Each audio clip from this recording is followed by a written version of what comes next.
Welcome to Quick Gimp Tips. This is the second episode, and this is brought to you by prideandwork.com.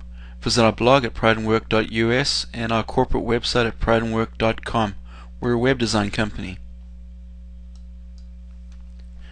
Alright, so in this tip I want to take this image and turn it into a sepia toned image. And the first thing I want to do with this image is create a duplicate layer, and the way I do that is by selecting the layer in the layers palette, right clicking on it and clicking on duplicate layer.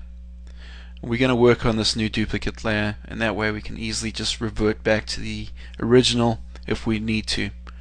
And it's a quick tip, so all we need to do is go up to the colors drop down menu, and from there select colorize, and we'll get this little palette that we can change the hue in it, and we want to obviously get a little sepia tone effect going, so use your best judgment, and mine tells me to go there, and I'm going to lighten this image up and click OK. And you know, we could be done at this point, but it needs something more, so let's go over to the background image copy, and what we'll do is we'll duplicate that layer.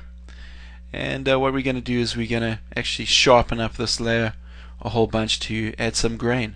So we go over to the filters drop down, go to enhance, and then select sharpen.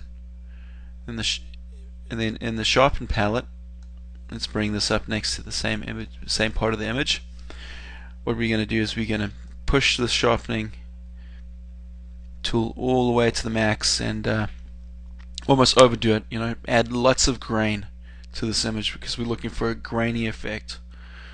And don't worry about overdoing it because it's not the final effect. So click OK, and as you can see we have a lot of crazy grain going on over here. So what we want to do is actually tone this down. So we're going to go over to the modes, which is actually this little drop down right here, and we're going to select overlay.